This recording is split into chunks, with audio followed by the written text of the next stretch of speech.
This is Sports Spectrum, the sports and faith podcast where we bring Jesus into the conversation. Here's your host, Jason Romano.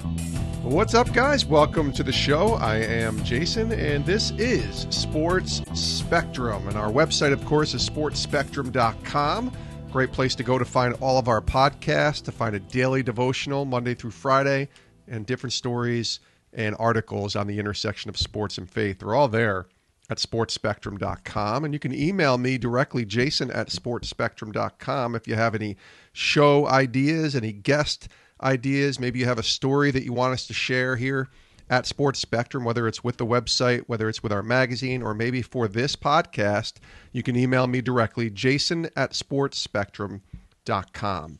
And today's show is presented by our friends at Ronald Blue Trust, applying biblical wisdom, technical expertise, helping their clients make wise financial decisions. That's what we all want to do, is make wise financial decisions.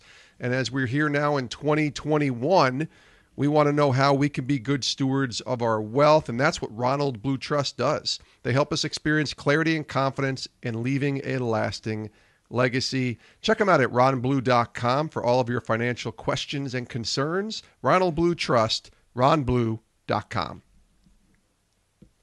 Today on Sports Spectrum, we welcome Brad Larsen. Brad is an assistant hockey coach in the NHL with the Columbus Blue Jackets. He's also a former NHL player. He had a pro hockey career that spanned 13 years, from 1997 to 2010. Initially was selected 87th overall in 1997 by the Colorado Avalanche and made his NHL debut with Colorado. He also had stints in the minor leagues with the Hershey Bears, the Portland Pirates, and the Chicago Wolves.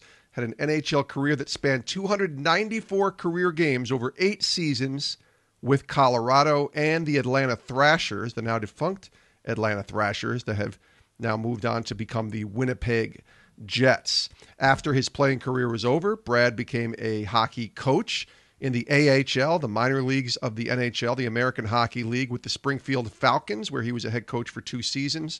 And then in June of 2014, he became an assistant coach in the NHL with the Columbus Blue Jackets. But this story is a lot more than hockey and coaching and playing. This is a story about overcoming health scares, 2 of them to be exact for Brad. He'll tell you about those. And it's a story about coming to faith later in life. At the age of 34 is when Brad gave his life to Christ and was baptized. And the story that leads up to that moment is a pretty great one. And you're going to want to hear it right now on Sports Spectrum. Here is Brad Larsen. Take a listen to our conversation with the Columbus Blue Jackets assistant coach right here on Sports Spectrum.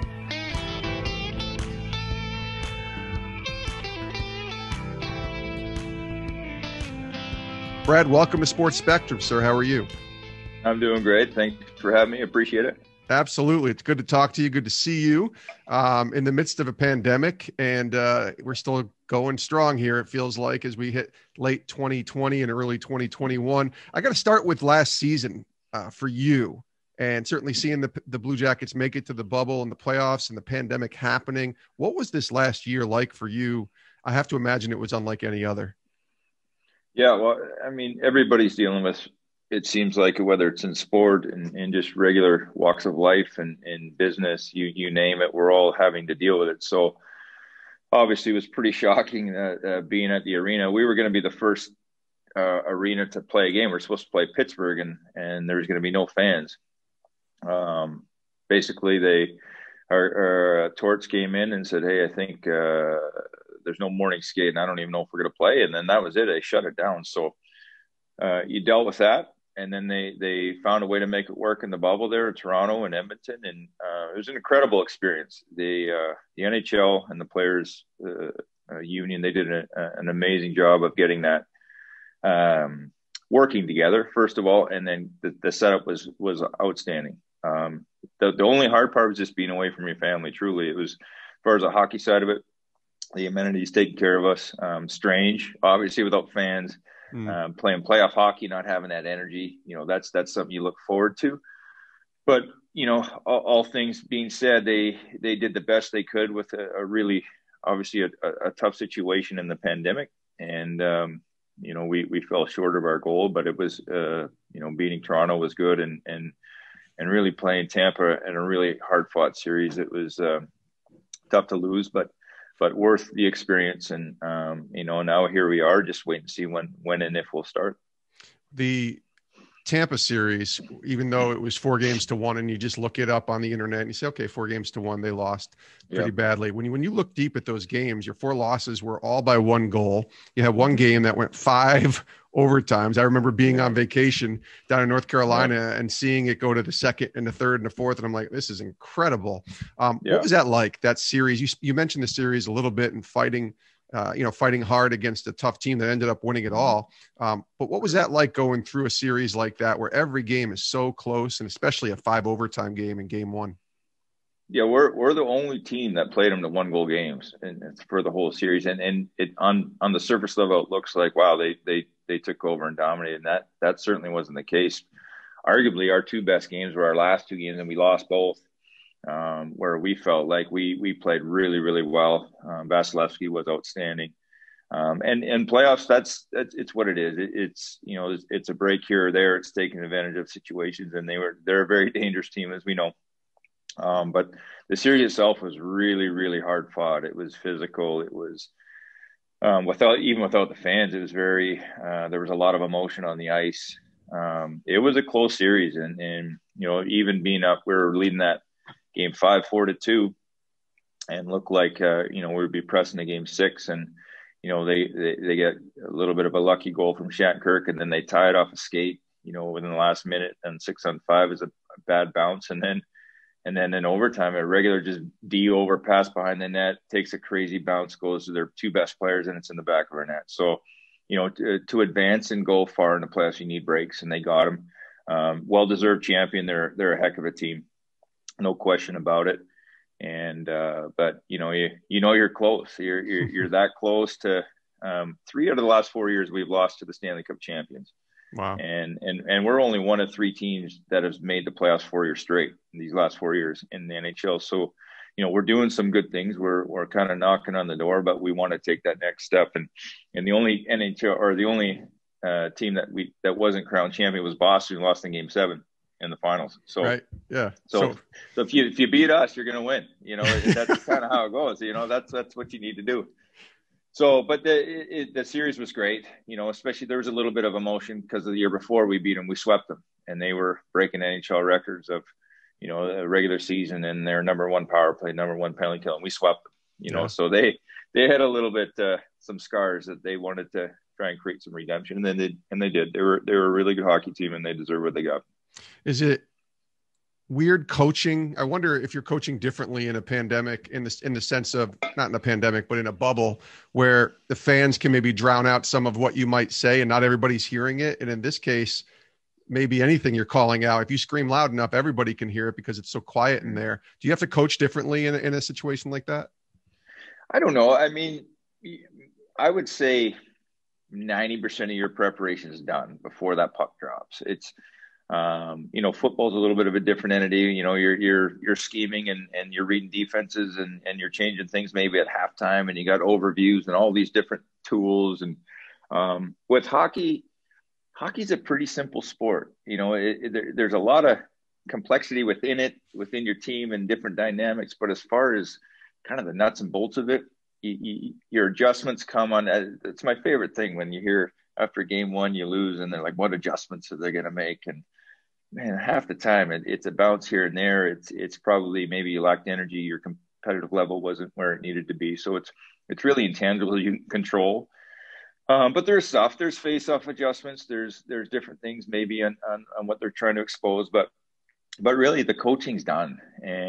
But there's ebbs and flows within the game. There is no question about, you feel momentum swings. And I think the number 1 responsibility of the head coach is to try and coach through that, having the right guys, maybe calm your team in the right moments, or give them a little kick in the shorts if they need it to get them going. So that's the stuff that you're really kind of coaching through. And yes, you don't have that crowd noise. And, when you're in the visiting building and you're getting pummeled and there's a timeout or there's a TV break, you can't hear yourself, right? So those are moments you can take advantage of and try and calm your team down or get them through something, or at least help.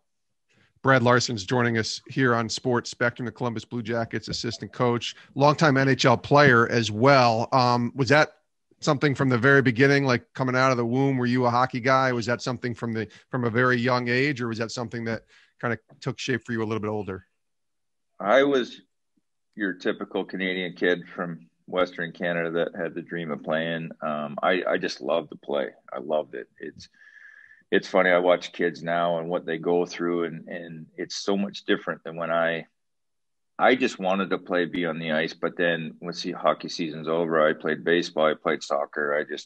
I was a kid, and now it seems they put pressure on you to get your kid in this specialized or the travel team or this extra coaching during the summertime. And I just shake my head because hockey's it's if you're good enough, it'll become a job quick enough. That's kind of how I put it. And God willing, you're good enough, you'll get there. You'll find a way. So for me, I just wanted to play and play and play and play. That's and I was very, very fortunate enough to be one of the few to turn it into somewhat of a career, although nothing glamorous by any means, but still it was just to be a part of the NHL as a player. And I never, ever felt like I took it for granted. Every time I saw my jersey hanging in the stall, it was just, it was an honor and almost surreal moment. And I wasn't that good. So I was always fighting for my life to stay in. I wasn't a guy who was like a 40-40 guy getting 40 goals, 40 assists. And so for me, every day it seemed like it was another lifeline. So I mean, the experience of being in the NHL was a dream, and I've got to live that dream. And now as a coach also. I love that you say you weren't that good. And that's obviously, I get what you're saying, but you make it to the highest level. So you're obviously better than, I don't know what the percentage is, but a very large percent around this world that can get to play professional hockey. So there's got to be a moment, I have to imagine, where you realized, well, you're at least pretty good at this sport to the point where you might start getting on the radar of NHL teams. Was there a moment for you that you remember, a time frame that started to kick in where you were like, I think this might be a path here? Yeah. You start, everybody kind of develops at different ages when they're younger. And I moved from a really small town. I was on a place called Armstrong, a tiny little place. And I moved to Vernon, which seemed like a big city. Would have been 12 at the time. And, I made the AAA team, and that was a big deal. And, I ended up being one of the younger guys in the team.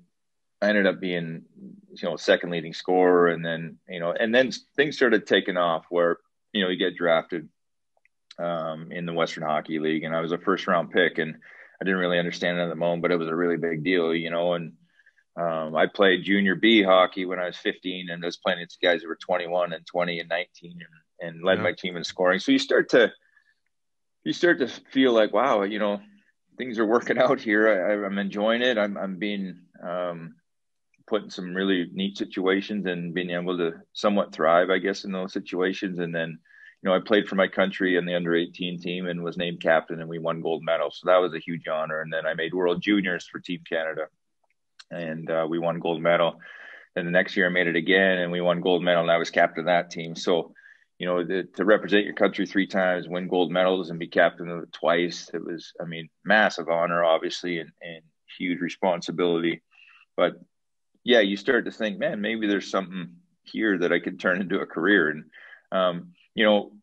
the way I look at it is everybody that walks in the NHL room, once it's been kind of whittled down to the team, every guy in that room was their best player. They were the best defenseman.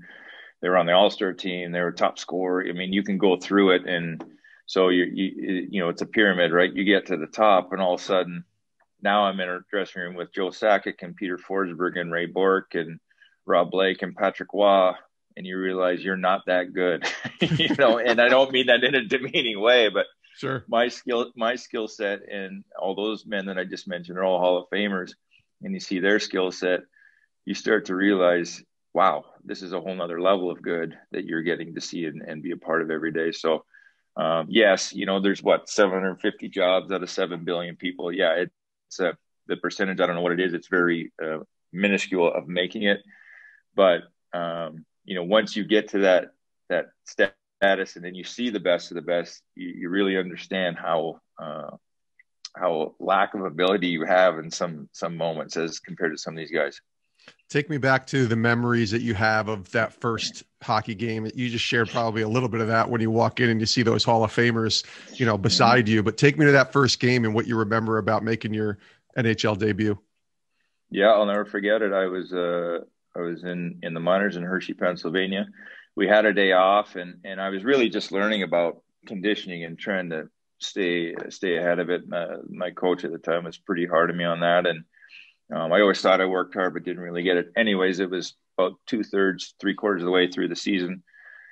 On my off day, I was at a gym, off-site gym, just working out, and I got a call. It was the head coach, and first thing I thought I was in trouble, but I wasn't, which was good. And yeah, he said, "Hey, you just got called up. You're going to San Jose."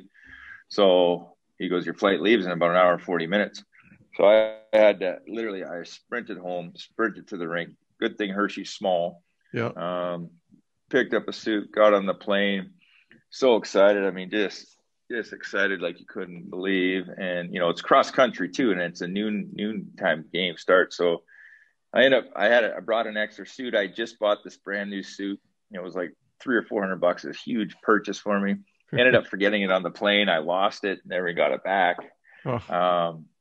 But I got there in time, played the next day. And it was in the S&P Center there in San Jose. And I'll never forget it. It was it's a one of a kind experience. Your first. And I just felt like no matter what happens, whether I play again, I got to wear an NHL jersey. And so I made it, and obviously I was fortunate to prolong it a little bit longer than that, but it was this pretty special moment just to skate on the same ice as a lot of those guys. Quick break from our conversation on Sports Spectrum to tell you about our friends at Ronald Blue Trust. We love Ronald Blue Trust and what they stand for, applying biblical wisdom and technical expertise to help their clients make wise financial decisions. And listen, it's a new year. We all want to make wise financial decisions. We all want to make sure that we're stewarding our money properly, that we're giving in the way that we should be giving, saving in the way that we should be saving. And listen, with COVID, it's really hit a lot of us hard, and we're not quite sure what to do. We have a lot of questions. Maybe we don't have the answers that we're looking for. Well, listen, Ronald Blue Trust has the answers. They really do. They're the most trusted wealth management firm that I know. And if I'm going to recommend any wealth management firm to someone that I know, it's going to be Ronald Blue Trust. They offer comprehensive financial services and objective advice to over 9,500 clients across the wealth spectrum in all 50 states. Their advisors in 16 different offices around the country provide a full complement of services. Listen to this: financial, retirement, and estate planning, bill paying, family offices, retirement plan consulting, investment management, professional athlete services, institutional services, charitable giving strategies. These are all questions we need to think about when it comes to our finances. So make sure you check out Ronald Blue Trust. Their website is ronblue.com. Real easy to remember, ronblue.com. Check them out for all of your financial questions and concerns. Ronald Blue Trust, ronblue.com. Brad Larsen is our guest here on Sports Spectrum, the Columbus Blue Jackets assistant coach and a longtime NHL player, professional hockey player. You played 294 career games. I looked it up in the NHL. Hopefully that's correct. And had a long pro career. And yet, as we intersect the conversation to faith, I read that you didn't give your life to Christ until actually after your career, if I'm not mistaken. Can you share your journey of faith a little bit and take us to that moment? Yeah, I mean, I'll try and give you the shortest version possible, but yeah, I didn't grow up in a home of believers or faith. My parents were outstanding. They were providers and they loved me dearly. Both tremendous hard workers.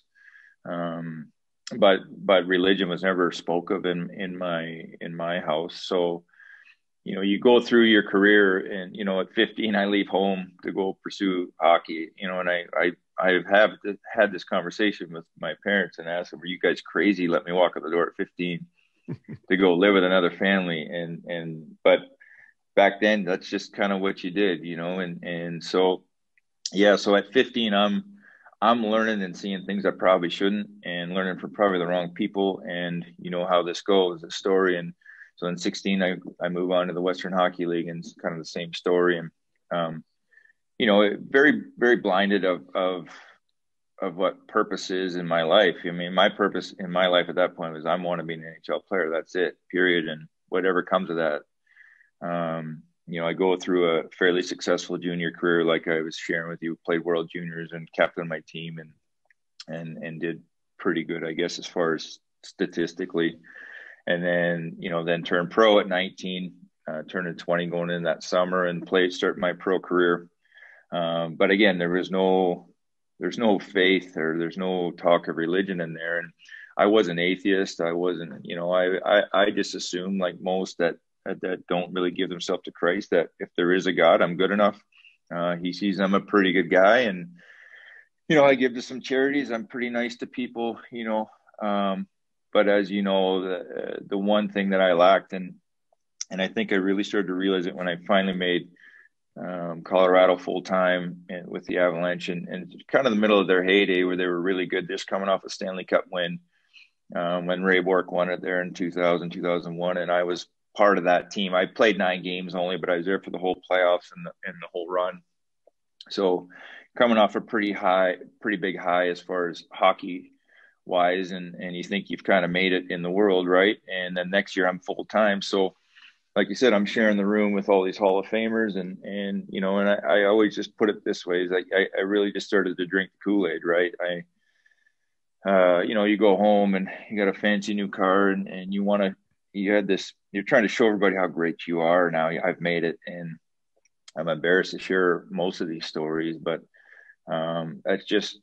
that's how my mindset was. And it wasn't until I got about 3 or 4 years or 5 years into my career after the partying and going out and doing all the things that were really hurting my career at the time, and I didn't really understand, being around people that, don't really like you for you. It's just, they're kind of just around you because of who you're with and what you're associated with.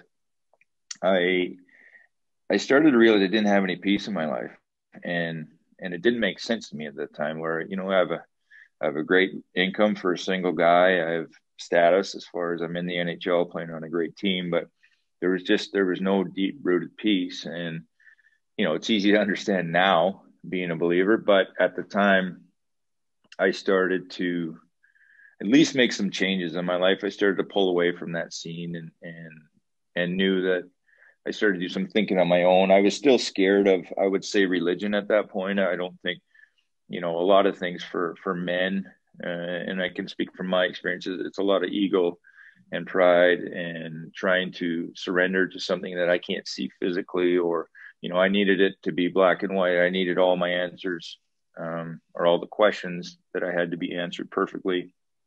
But ego was the biggest thing. I mean, I was the center of my own world at that point. So later in my career, I get traded to Atlanta, picked up by waivers, I should say, Atlanta. I'm there for a couple of years and I end up meeting my wife, who she was a believer. And, I had heard through other friends of mine that, she's one of the good ones and you got to treat her right. And at that point in my life, I was ready to meet somebody of substance, and I was ready to, hopefully settle down, meet the right girl. And this was, late 20s, getting in my 30s. So met my wife, who was incredibly patient with me. I always joke with her. I'm like, why did you ever stay with me? What were you thinking? She said some kind things why she did. I won't share, but she was patient with me. She didn't push. She was very understanding. She listened. She answered the questions I had, but she didn't push too hard, which was one of the hardest things for her, because she knew I was close, and I would ask these questions, but I'd fade away for another couple of months. I wouldn't say a thing. And I tried church, but I was a little bit skeptical. And, it's all these things that come with the uncertainty of it, or I guess not knowing. So she was a big part of it. And then my last year pro, I ended up in Anaheim, and in 2009, 8-9 in a trade, and didn't play the whole season. Massive injuries and 2 surgeries. And then my last year I played in Portland, Maine. And there was a guy on my team, Joe DePenta, who had played in the NHL, same thing, but he stood up one day and said, "Hey, Hockey Ministries is here today. We're going to start meeting every Thursday. If anybody is interested, start coming." And at that point I was getting way more open to it, for sure. So I went. I remember going the first time, and I didn't really like it. Felt very uncomfortable. But waited 2 weeks, went back again. Then I went back again and went back again.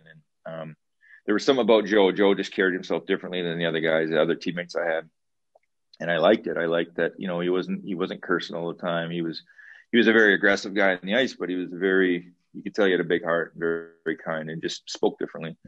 So that year I went through Hockey Ministries and what they had to offer, and I really started to ask some questions, and my heart started to soften, really. And throughout that, you had mentioned earlier, you know, I had some scares. I've had testicular cancer my last year pro, and quite honestly, that wasn't the tipping point. I wasn't scared to die. You know, I was young enough at that point where I figured, you know, I can fight through anything. You know what I mean? I'm strong enough, and I'll battle through. I had a melanoma scare in my last year in Atlanta where, you know, it was very, very close, where I by the grace of God, I caught it just in time. So I did radiation. I went through all those steps, and but that wasn't it. It really, I can really say this. It was just more the birth of my daughter, watching that process, watching life created inside my wife. That blew me away. There was something there where I said, okay, this is whatever you believe, that is God, that only God can do this. And I don't know who that God is, but there is a God that is doing this, because this makes no sense. And then the birth of my daughter, that was kind of a light bulb moment going, wow, okay, God, I'm much more open to you now. And so it was like one moment. I woke up one morning. I don't know the day. I know when I got baptized. I don't know the day. I remember looking at my wife and saying, "I'm ready." And she was kind of sleeping. She goes, "Ready for what?" I said, "I'm ready. I'm ready to get baptized." And she was very shocked. I think, you know, okay, you know. So her dad actually baptized me May 22nd, 2011, Swainsboro, Georgia.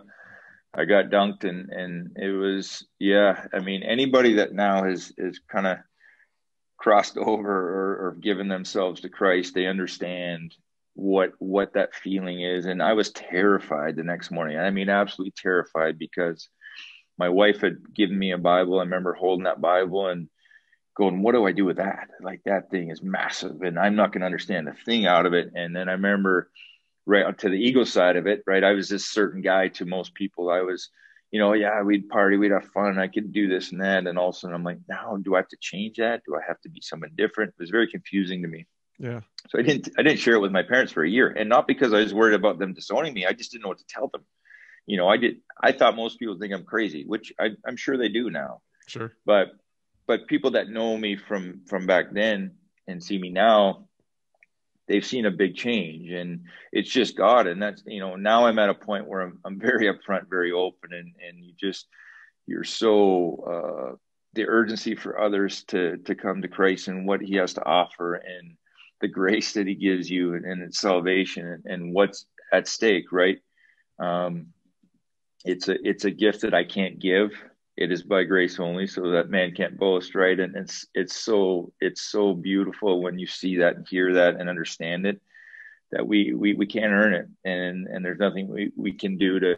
God will forgive us for anything, truly. And so now going this where I'm at now, and being in a tough world, you're in the hockey world now, and being transparent, and you know, and a lot of people know me now as the religious guy with in my group. So it's great. You know, it's really neat to see what God has done in my life. And so that's kind of the short version. I got long winded, but there's a lot of kind of things that interwoven in there that I probably missed, but that's kind of the gist of it. And yeah, so here I am now, and just truly thankful that God waited for me, man. Crazy.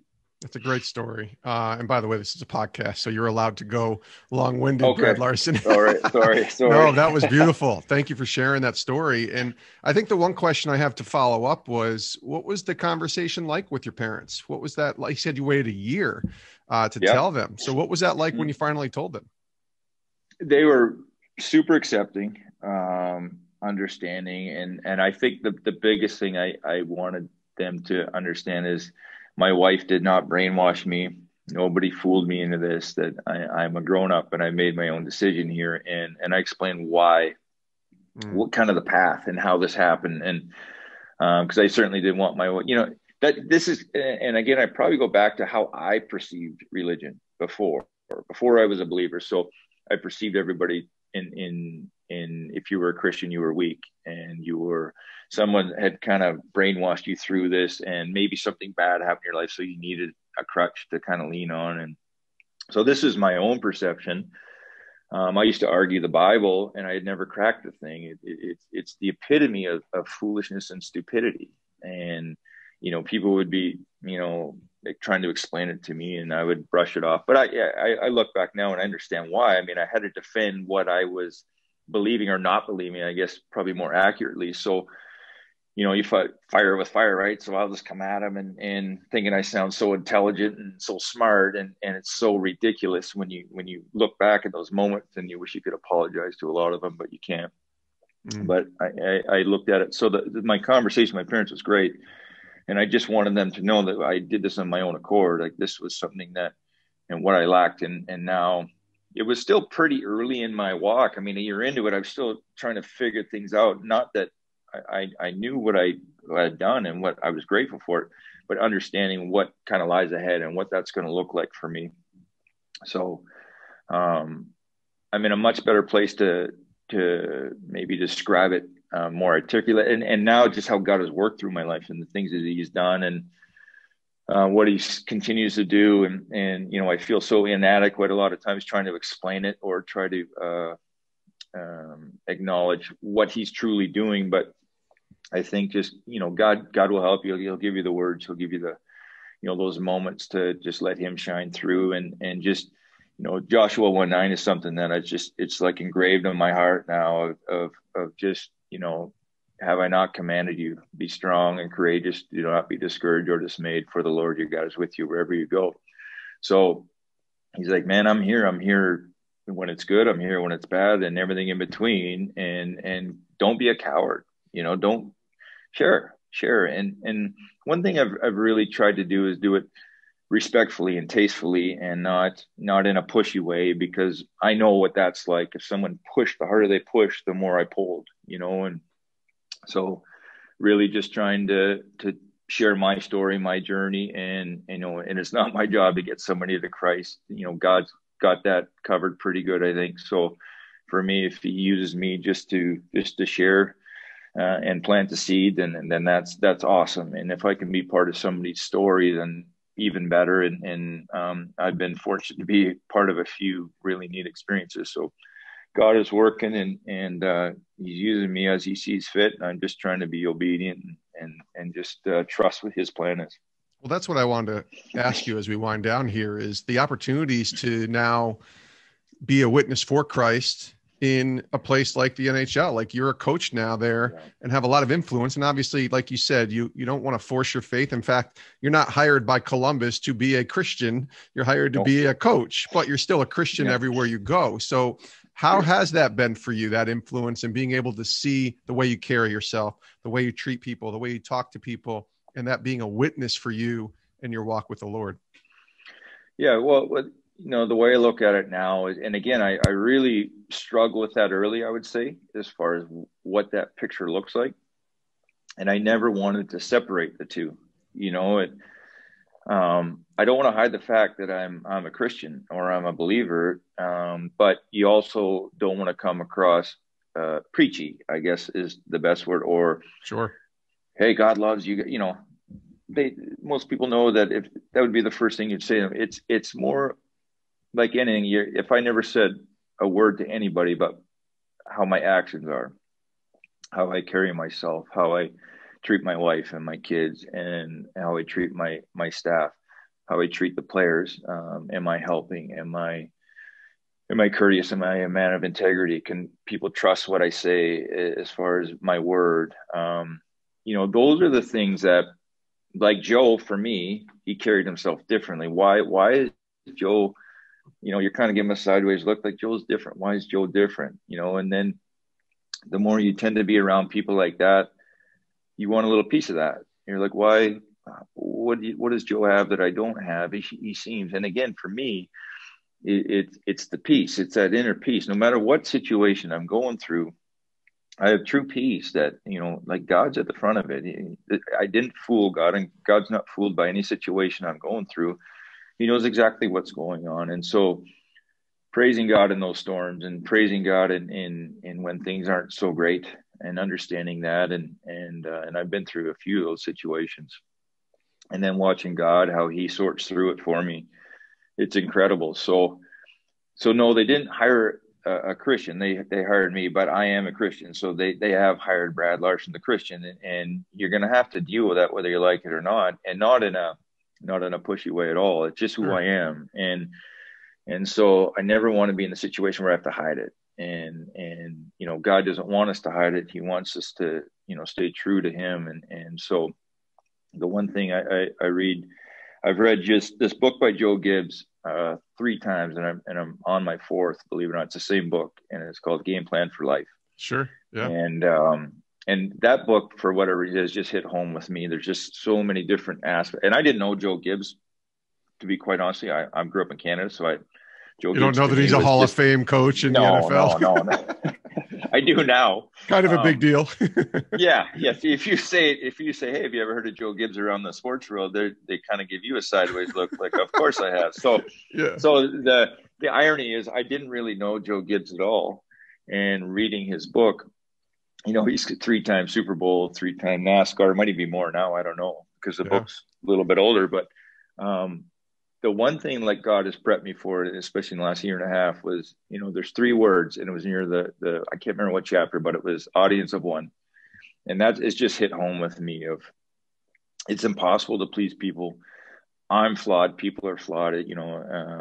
My kids, my wife, we're all have our issues, but there's that point of grace, and that everybody should be afforded, and that we have to understand. But looking for acceptance from other people. If I do it, if I look up and I'm true to God, and I'm doing it in God's vision, and doing it ethically and with integrity, and and really praying about it, and going, all right, God, this is where you're directing it, then I really don't have anything else to worry about. I know that I'm pleasing God, and He is the audience of one. And in this sports world, it gets hard with analytics, and we're certainly in the business of results, right? And if you don't get results, everybody's got a forum now with social media. And if you start buying into that and reading into that, it's going to be a long, slippery road. I mean, the enemy has many tools to kind of bring you down. But if your eyes are up and you're truly got them set on God, I think, the one thing I've learned is that the biggest growth for me as a person, as a father, as a husband, a coach, has always come through adversity every time. That's 100%. It's not the winning's easy. I always say the winning's easy. That's just the end product, and you get to enjoy those moments. But really, the true growth spiritually and in every aspect of my life has come through some kind of adversity, and you've kind of plowed through. And then now, watching God work you through that, it's almost poetic at times, and you just kind of tip your cap and go, wow, I did not see that end coming, but thank you, and again, choices, right? Half the time, if I could choose A or B, I would choose the easy path. I really would, just because it's human nature, right? The path of least resistance. Yeah, I'll take that one, to try and maximize the least amount of work, or least amount of scrutiny. But God is very clever, and He goes, no, we're going to the right this time, and it's going to be bumpy. You're going to need me. And the more you rely on me and need me, you're going to see some growth. And He bats 1,000 in my eyes. So I just try to trust what He's doing rather than myself, because I did that for 30 plus years and it wasn't so great. Absolutely. Well, he is Brad Larsen, living for an audience of one, and the assistant coach with the Columbus Blue Jackets. Brad, thanks for joining us, man. Thanks for sharing your story, and hopefully we'll meet again sometime in person. We'll do it again and share some more stories. Thanks for joining us. Yeah, I would love that. Thanks for having me. I appreciate it. And many thanks to Brad Larsen, the Columbus Blue Jackets assistant coach, for joining us here today on the show. What a story he has. Think about this. 294 career NHL games played, and he was without the Lord. He had no purpose, as he says. He was playing for the cheers of this world and the cares of this world, as Scripture says. And then in May of 2011, he gets baptized, and his life completely changes and is transformed forever. After battling melanoma in 2007, testicular cancer in 2010. This guy has a great story, and God's got a great calling on his life now, and what an influence he can have as a coach in the NHL and as a believer, living his life, as he says, for an audience of one. Really great stuff there from Brad Larsen. We appreciate Brad joining us here today on Sports Spectrum. We also appreciate our sponsors and partners on today's show. Ronald Blue Trust, offering comprehensive financial services and objective advice based on biblical principles to over 9,500 clients across the wealth spectrum in all 50 states. You can learn more by going to ronblue.com and check them out. Make sure you contact them and let them know Sports Spectrum sent you. Go to ronblue.com. Also want to direct you to our website, sportspectrum.com, and the Sports Spectrum Podcast Network. We have a network of shows now that you should subscribe to, including this new show, Recalibrated, with Mallory Brown, as well as our Table 40 show hosted by Matt and Leslie Holiday. We have a show called Football Sunday and the podcast that's available to download. And, of course, this show, the flagship show for Sports Spectrum and the Sports Spectrum Podcast, are all available right now on the Sports Spectrum Podcast Network. You can subscribe everywhere podcasts are found, or check it out at sportspectrum.com. Thanks so much for tuning in, and we'll see you next time right here on the show. My name's Jason. We'll see you next time. Have a great rest of your day. Please do stay safe.